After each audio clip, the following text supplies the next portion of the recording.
guys, Dave here from Wolf in the Wild Survival. It's been quite a while, but hopefully we're getting back to doing videos. It is maple syrup season up here in Muskoka, where I'm from, and we're getting ready to drill and tap some trees and start collecting the sap from the sugar maple. So we got to collect a bunch of firewood because you don't want to run out of firewood while you're boiling maple syrup, and we got to collect the sap, which once we tap some trees, we can let the sap fill the buckets and collect the firewood while we're collecting sap at the same time. Pretty handy. Now, where I'm from, we have multiple different kinds of maple trees. Not all of them are good for maple syrup. The sugar maple is what we tap for maple syrup, and I will show you more or less how you tell.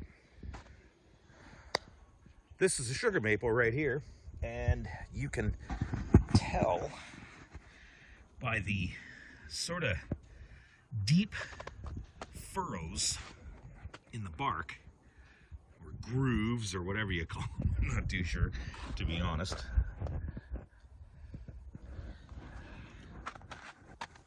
And I'm trying to walk around here without falling through the snow.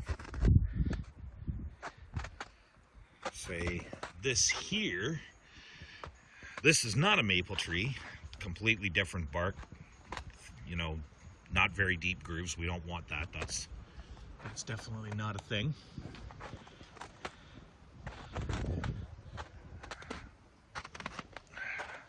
Sugar maple.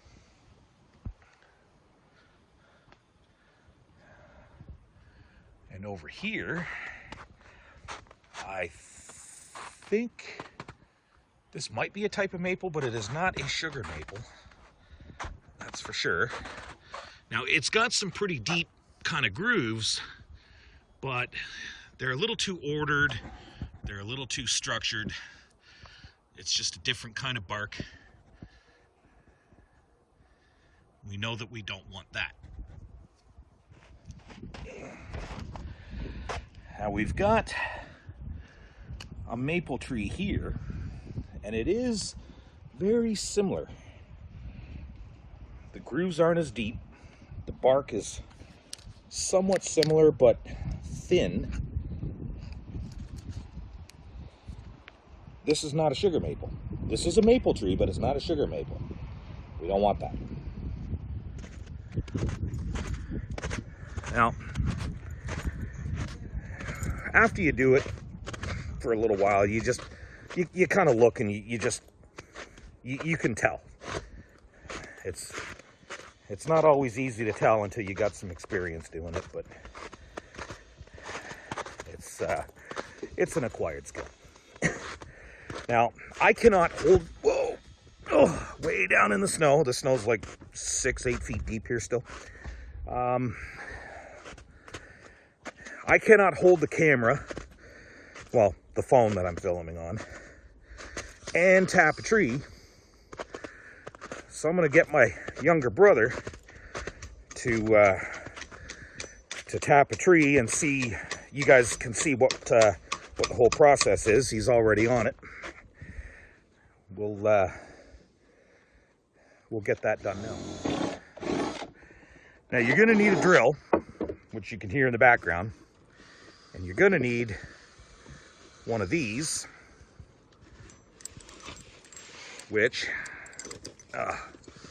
sits like that. You drill a hole in the tree, it goes in, you hang a bucket on the hook there, and the sap runs down and into the bucket.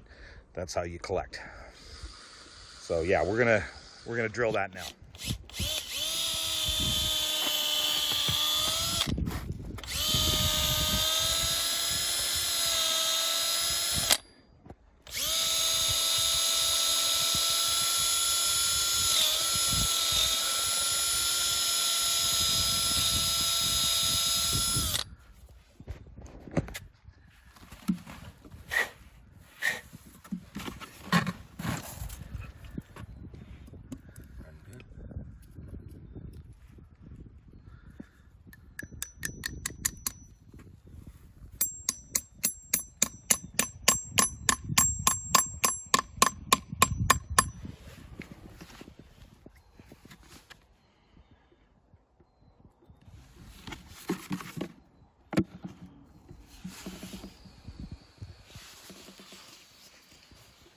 got our sugar maple here. We got like our sort of chaotic deep grooves. We got a couple over there as well, and we got tapped and ready to go. And this one here that we just did, already starting to collect in the bottom. The sap isn't running super good right now, but it's not too bad. So it's day 2 of doing the maple syrup, and I had to work, but my brother and his lovely wife have been taking care of the wood, the collecting, boiling down the syrup, but it's time for me to do my part now. And we're getting the first batch boiled down. And I'll tell you, I've been waiting for this all winter long.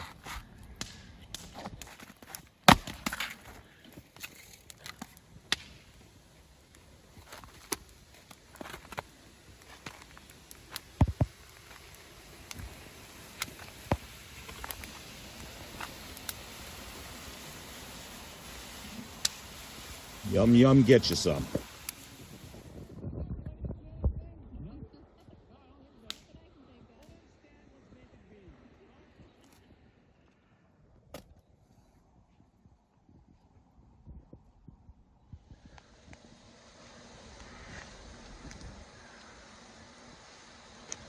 So this has been going all day long since like 10 o'clock this morning, give or take, and it's not quite ready yet.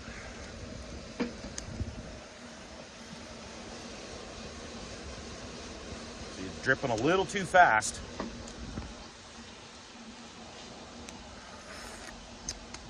Oh, it's so good.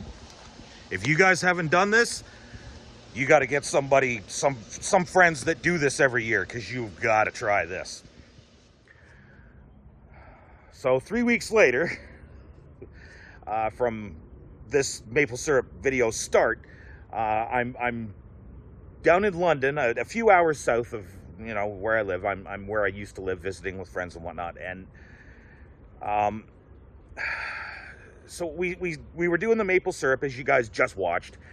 And then it got cold again, and we got an ice storm that it tore the region apart. There were trees down, there were cars destroyed. I was driving, had a tree fall on me as I was driving down the street. A tree fell on my sister's car in the driveway and smashed out the back window. The whole region, like power lines down. We were without power for 6 days. Like it was bad. So I never actually did get to finish that maple syrup video, or this maple syrup video. So while I'm here, I'm wanted to close it off, and even though I'm a few hours south, I wanted to show that about 3 weeks or so after the maple syrup stops running, the wild leeks start coming up. And I mean, they're obviously not ready to be harvested yet. You can see the bulb is really, really small, but they're a really hardy plant, and it's unlikely that you're going to deplete the area by digging, some up early, and just getting a little taste, just adding it to a meal or something, taste of spring, because it's been so long, the winter time that we've had.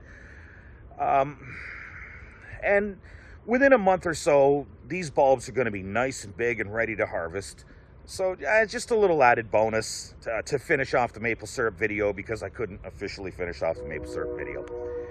And of course there's a train coming, so I'm just going to end this video here by saying, not a very successful video for my first one in like nearly a year, but I'm hoping to do more soon, get back to doing the videos, back to, doing a lot of camping and whatnot. So we will see you guys soon. Until then, stay wild.